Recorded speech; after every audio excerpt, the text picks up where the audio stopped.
Hindi ako nagmamakalinis. Marami rin akong nanakaw pero naubos na. So, wala na. Hindi ako na makit, pero corruption is really out during my time. Hindi man diretso, inaakusahan nilang nagnanakaw ang ating Vice President. Ito naman ang sasabihin ko, walang magnanakaw na Duterte! Wala! Hayaan na natin ang Pilipino ang humusga kung nagserbisyo si Pangulong Duterte, si Tatay Digong nung panahon niya. Kayo nang humusga kung nagbago ang buhay niyo nung panahon I niya. cannot comment on that right now. Una, hindi pa ako senador. Hindi ko pa alam kung ano yung ebidensya. Hindi ko pa alam kung ano yung mga mangyayari. Kailangan makita ko muna yung reklamo. Kailangan makita ko ano yung pinapayag sa Vice President. So, di ba? There's a law. Pa yung tungkol sa suka. As a matter of fact Onwards, po, yung tuba ay nagiging suka. At yung suka na yan, Kung kayo tatanungin ko, maski naman kayo siguro alam nyo, maraming kandidato na hindi alam ang trabaho ng pagiging senador. Kung tinamahan sila, at tumatakbo sila, at alam natin wala silang alam, eh yun na lang, siguro, ouch. And at the same time, dapat, hindi na sila tumakbo.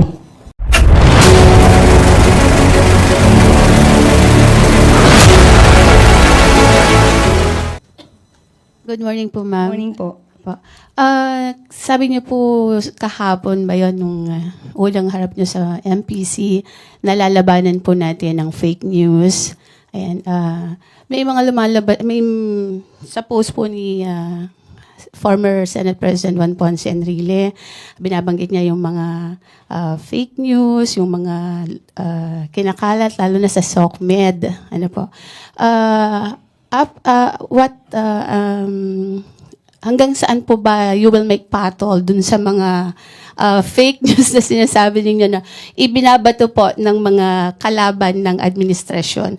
At sa tingin niyo po ba ang Pangulong Marcos ang nauna sa sisimula po ng mga negative campaign, kaya naman dumami yung mga parang in a way sinasagot lang din po ng mga opposition, kung opposition man matatawag yung grupo po ng mga kalaban sa politika?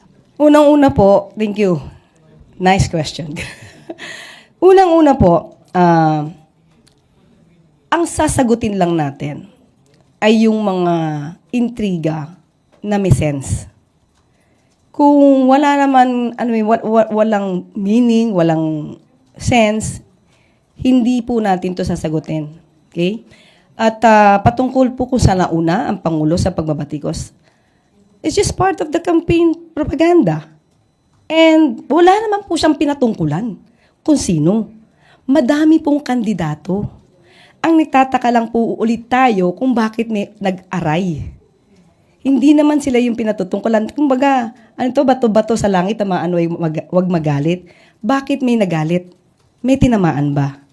So, pag sinabi natin kasi, we know na pag sinabi natin nag-deliver ng suka, nagbumili lang ng suka, hindi naman ito literally na suka. Idiom. It's just an idiom. Na sinabi na, when you say nag-deliver ng suka, it means baguhan. Wala pang alam masyado sa politika o sa proseso, sa trabaho. Kung kayo tatanungin ko, maski naman kayo siguro alam nyo, maraming kandidato na hindi alam ang trabaho ng pagiging senador. Kung tinamahan sila, at tumatakbo sila, at alam nating wala silang alam, yun na lang, siguro, ouch. And at the same time, dapat, hindi nga sila tumakbo. Kasi hindi pwedeng gawing magpaka-apprentice sa pagiging senador. Nakita natin siguro kung anong naging klase ngayon ng paano ang nangyayari minsan sa mga hearing, especially kung hindi nila alam ang procedure sa Senado. Isang kawalan, sayang ang oras, kawalan ito sa pondo ng bayan. So sana lang, ang request natin, doon sa mga tatakbo, siguraduhin nyo naman po kapag nanalo kayo, may alam na kayo. Yun lang Another po. issue lang po, yung study pong ginawa ng Philippine Institute for Development Studies o yung PIDS or PIDS, sabi po Philippine lags behind ASEAN neighbors in transport infrastructure.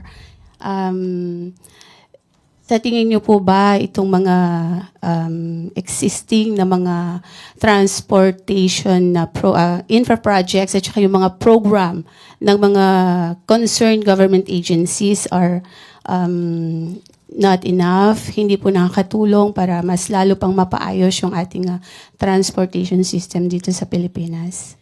Well, in general, ang gobyerno ay hindi naman kikilos ng kulang-kulang. May mga pagkakataon siguro, may mga factors na may nadidelay, but definitely we will do our best para gampanan lahat ang ating trabaho at kung ano ang naipangako natin sa taong bayan. Thank you po. Jean Mangaluz, Philstar. Good morning. I'd like to follow up on Ma'am Eden's question. Former Senate President Tito Soto said that he would legalize a bill, he would push for a bill banning fake news. So what's the palace's position on this, especially as since there's a new PCO secretary? Siguro naman kahit po hindi palasyo ang tanungin natin, gugustuhin po talaga natin na maban ang fake news. And personally, when I was one of the resource persons dito sa TRICOM, I even suggested for a registration of all content creators to avoid this kind of fake news. How will we balance that na baka ma-impede on the freedom of expression, the freedom of the press? Okay. We have to define first. There will be a law. If they will make such law, they have to define what's fake news. And what's the limitation, how they can gauge that those statements will be considered as fake news. So as of now, wala pa po tayong definite na definition ng fake news, especially nasa social media tayo, digital tayo eh. So we have to study that, especially mga lawmakers, they have to study that. Sam Medinilla, Business Mirror. Good afternoon, ma'am. Opo. Ma'am, mag-follow up lang po ko regarding po dun sa na-mention nilang evaluation ng mga cabinet members. Kailan po nag-initiate si President ng evaluation na yun? And kailan natin expected matapos? As of now, ang pagkakasabi po sa atin ay nag-i-evaluate pa. So, kung kailan matatapos, hindi natin din alam kung magkakaroon talaga ng revamp. So, we have to just wait and see. Hindi pa po natin alam kung ano po yung mangyayari as of now. Pero nanggaling po yung evaluation na yun kay Pangulo or parang meron po? I-evaluate pa lang po. I-evaluate. Siguro lahat po ngayon kasi every time kailangan naman mag-evaluate ng Pangulo eh.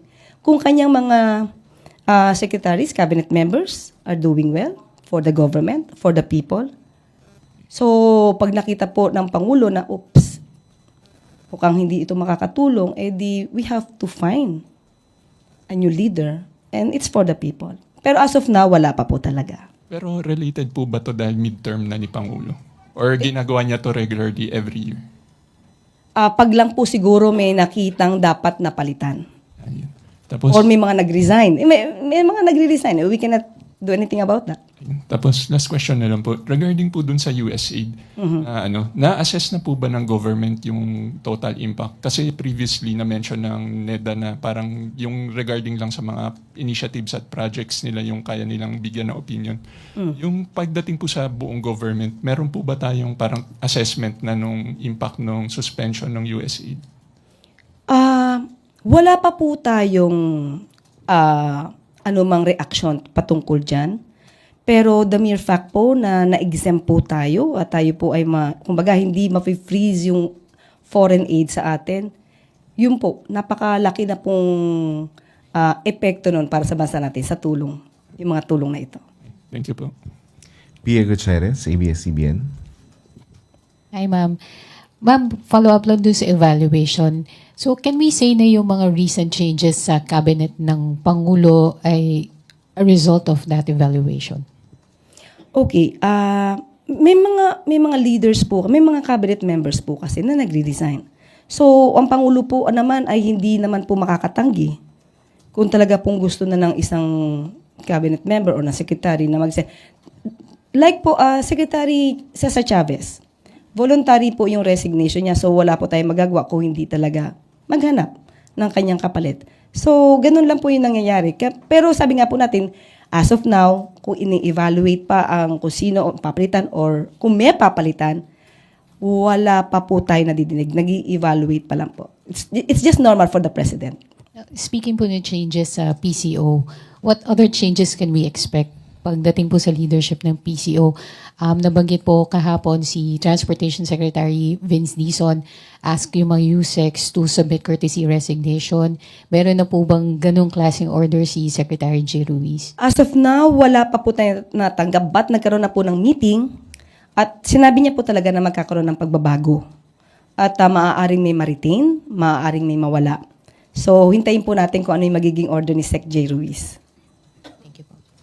Melvin Gascon, Inquirer. Hi, good morning, Yes, ma'am. good morning po. Since you mentioned po si Secretary, former Secretary Chavez, he issued a statement saying na one of the reasons that he resigned is to his estimation, he fell short of what was expected of him. Mang question ko po is, what will Secretary J. Ruiz do differently para po ma-compensate kung ano man po yung pagkukulang na nakita ni Secretary Chavez? Actually, I think it's Secretary J. Ruiz who should be answering this. But I believe that we will be proactive in the performance. We will do the best we can to impart the truth, to tell to the people what are the programs, what the programs will be of the President for the interest of the people. But I think it is better be answered by Secretary J. Ruiz. Tuesday New, DZBB.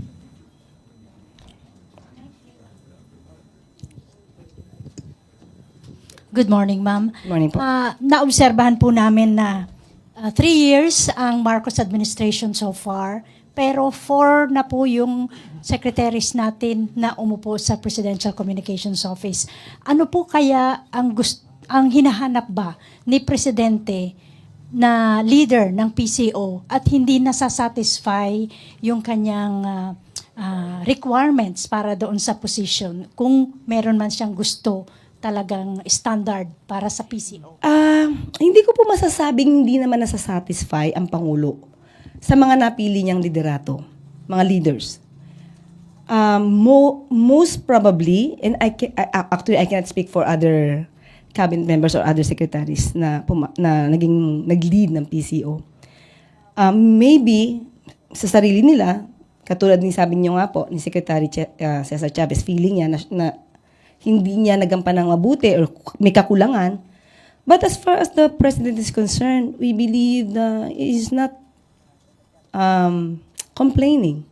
It's more on the people and the leaders who resign, maybe thinking that they could not do properly, completely, the task given to them. I think we don't have any more questions. Yusek? Okay. That wraps up our briefing for this morning. Maraming salamat, Malacanang Press Corps. Maraming salamat, Yusek Castro. Thank you. And magandang umaga.